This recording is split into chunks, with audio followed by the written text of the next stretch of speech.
Domingo, 24 de novembro.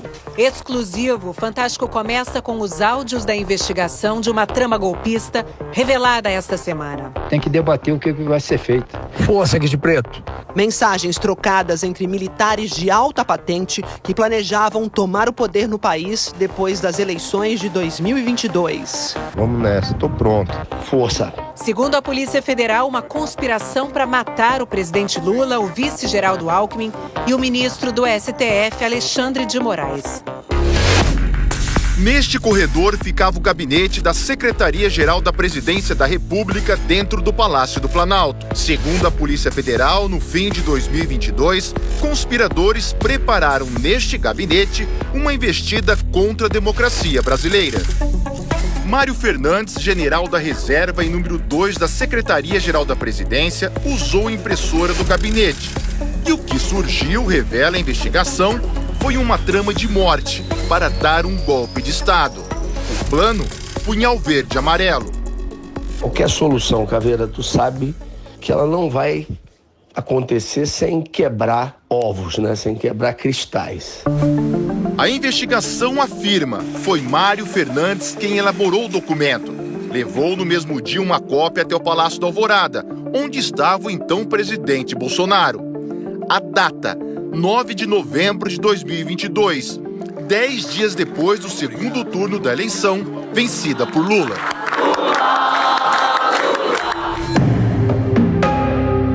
O plano previa estratégias militares, o uso de coletes à prova de bala e o tipo e a quantidade de armas necessárias para ação contra autoridades que só se movimentam com carro blindado e segurança policial.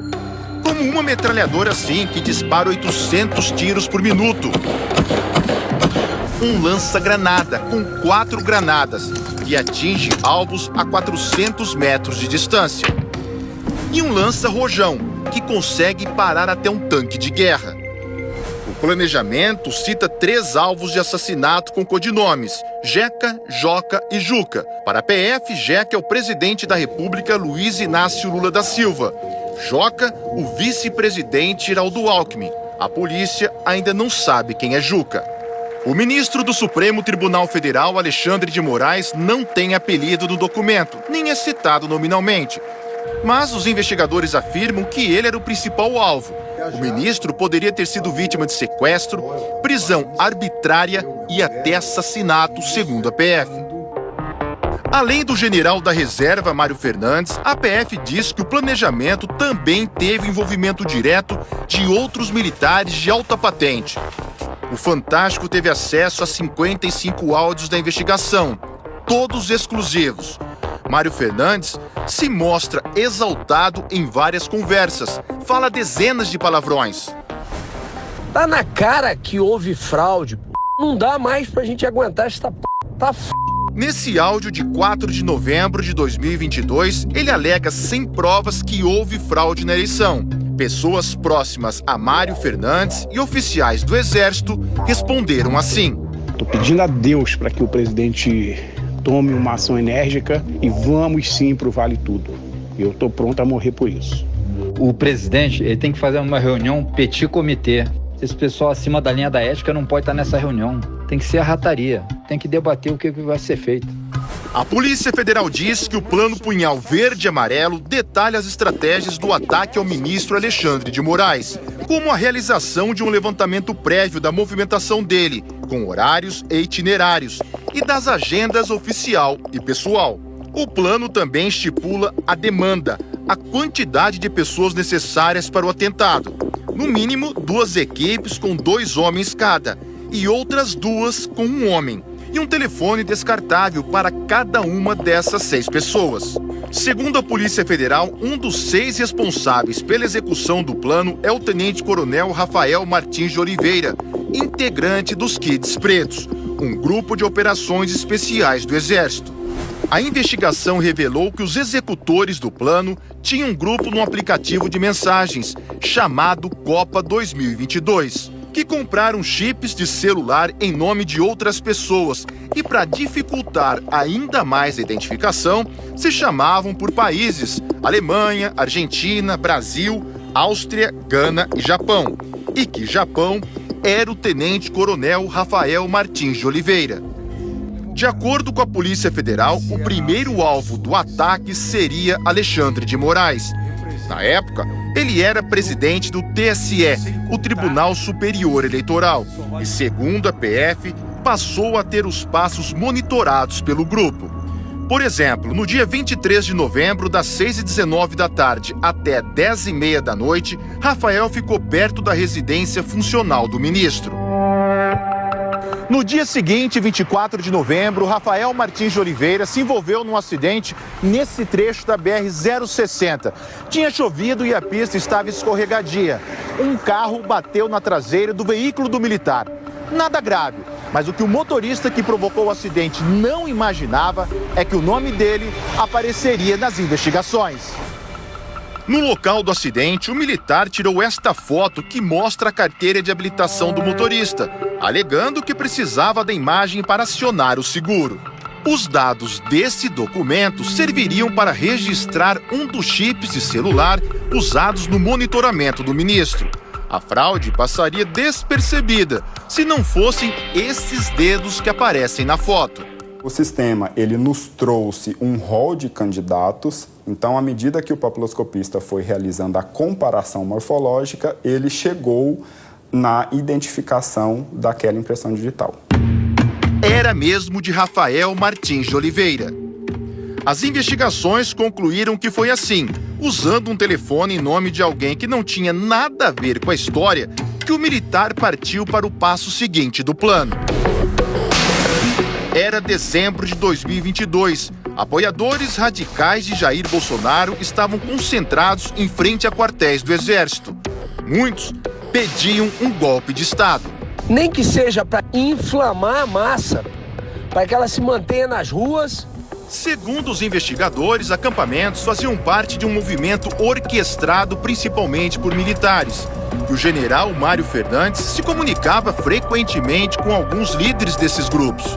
Talvez seja isso que o alto comando, que a defesa quer. Tu me desculpa a expressão, mas 4 linhas é o 4 linhas da Constituição é o Estamos em guerra, eles estão vencendo, está quase acabando e eles não deram um tiro, por incompetência nossa. Num outro áudio, o general Mário Fernandes disse que teve uma conversa com o então presidente Bolsonaro sobre a diplomação da chapa Lula e Alckmin no TSE. Durante a conversa que eu tive com o presidente, ele citou que o dia 12, pela diplomação do vagabundo, não seria uma restrição, qualquer ação nossa pode acontecer até 31 de dezembro e tudo. Mas na hora, eu disse, presidente, mas o quanto antes, a gente já perdeu tantas oportunidades. Não fica claro que ação seria essa. No dia 12 de dezembro, data da diplomação, manifestantes tentaram invadir o prédio da PF e incendiaram carros e ônibus em Brasília. 15 de dezembro de 2022.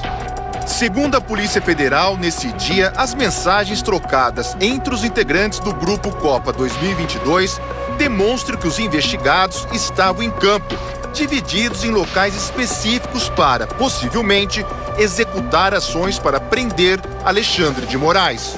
A investigação mostra que 2 homens estavam parados neste estacionamento, no Parque da Cidade, em Brasília. O horário, 8h33 da noite. A cerca de 7 quilômetros dali, próximo ao STF, estava o tenente-coronel Rafael Martins de Oliveira. Ele avisa: estou na posição. Um outro estava perto da residência do ministro Alexandre de Moraes. Às 8h57 da noite, um integrante do grupo escreve: tô perto da posição. Vai cancelar o jogo? Segundo a PF, o homem que estava no comando da ação dá a ordem: abortar. Naquele dia, a sessão do Supremo terminou mais cedo, o que pode ter atrapalhado o cerco ao ministro Alexandre de Moraes. E uma nova informação apurada pelo Fantástico pode explicar por que a ação não foi concluída. Nesse mesmo dia, segundo investigadores da PF, o então comandante-geral do Exército foi até o Palácio da Alvorada para uma reunião com o presidente Bolsonaro. E o resultado dessa conversa pode ter interferido no plano golpista. Marco Antônio Freire Gomes foi o comandante-geral do Exército entre março e dezembro de 2022.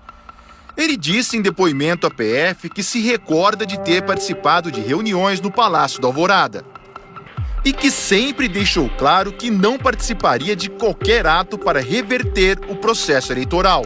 Em outra mensagem, Mário Fernandes reclama que Bolsonaro não assinou o decreto do golpe. Cara, o presidente tem que decidir e assinar esta merda. Vai esperar virar uma Venezuela pra virar o jogo, cara? Democrata é o... A impressora do gabinete da Secretaria-Geral da Presidência da República volta a funcionar contra a democracia no dia 16 de dezembro. Segundo as investigações, o general Mário Fernandes imprimiu esta minuta num papel timbrado da presidência, com um carimbo secreto, bem grande estampado. São as diretrizes para a criação, nesse mesmo dia, de um gabinete institucional de gestão de crise, formado em sua grande maioria por militares. Para a Polícia Federal, esse é mais um indício de que estava em curso um golpe de Estado e o chamado gabinete de crise governaria o país até a realização de novas eleições, mas sem data para acontecer. Então, meu amigo, partir pra cima, apoio popular é o que não falta. Um abraço, Caveira. Força. O plano para matar autoridades diz o seguinte sobre Jeca, que para a Polícia Federal trata-se de Lula. Considerando a vulnerabilidade do seu atual estado de saúde e sua frequência a hospitais, envenenamento ou uso de química, remédio que lhe cause um colapso orgânico. A investigação apontou que o agente da Polícia Federal, Vladimir Matos, passou ao grupo que planejava o golpe de Estado informações sobre a equipe de segurança e a localização de Lula. No dia 13 de dezembro, um dia depois da diplomação do presidente eleito, Vladimir mandou esse áudio. Lula estaria ali no prédio, né, do Meliá. Essa tem que virar logo, não dá pra continuar desse jeito não, irmão. Vamos nessa, tô pronto. O plano Punhal Verde e Amarelo fala o seguinte sobre Joca, que seria o vice-geral do Alckmin. Considerando a inviabilidade do 01 eleito por questão de saúde, a sua neutralização extinguiria a chapa vencedora. A Polícia Federal não tem dúvidas. O plano propõe os assassinatos de Lula e Alckmin. Eu sou um cara que eu tenho que agradecer agora muito mais porque eu estou vivo. A tentativa de me envenenar, eu e o Alckmin, não deu certo, nós estamos aqui. A investigação afirma que a organização criminosa tentou criar um ambiente propício para o golpe de Estado.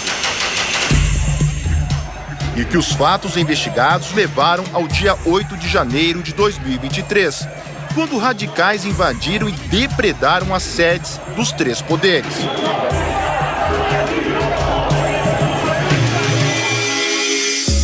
Na terça-feira passada, 5 pessoas foram presas por determinação do ministro Alexandre de Moraes. Entre elas, o general Mário Fernandes, o tenente-coronel Rafael Martins de Oliveira e o policial federal Vladimir Matos Soares. Na quinta-feira, a Polícia Federal encerrou a investigação sobre a tentativa criminosa de manter Jair Bolsonaro no poder. 37 pessoas foram indiciadas e nessa lista também constam os nomes de Mário, Rafael e Vladimir. O indiciamento também incluiu o general Braga Neto, candidato derrotado à vice-presidência na chapa de Bolsonaro, e o tenente-coronel Mauro Cid, ex-ajudante de ordens da presidência. Uma das acusações, participação deles numa reunião em 12 de novembro de 2022, na casa de Braga Neto. Segundo a PF, o assunto foi o plano Punhal Verde e Amarelo. A defesa de Braga Neto repudiou o que chamou de indevida difusão de informações relativas a inquéritos. Ainda na quinta-feira, Mauro Cid prestou um novo depoimento ao STF. O ministro Alexandre de Moraes confirmou a validade do acordo de colaboração premiada de Mauro Cid, firmado em setembro do ano passado, e considerou que ele esclareceu as omissões e contradições apontadas pela Polícia Federal.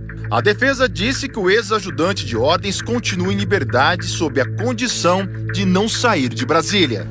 O ex-presidente Jair Bolsonaro também foi indiciado pelos crimes de abolição violenta do Estado Democrático de Direito, golpe de Estado e organização criminosa.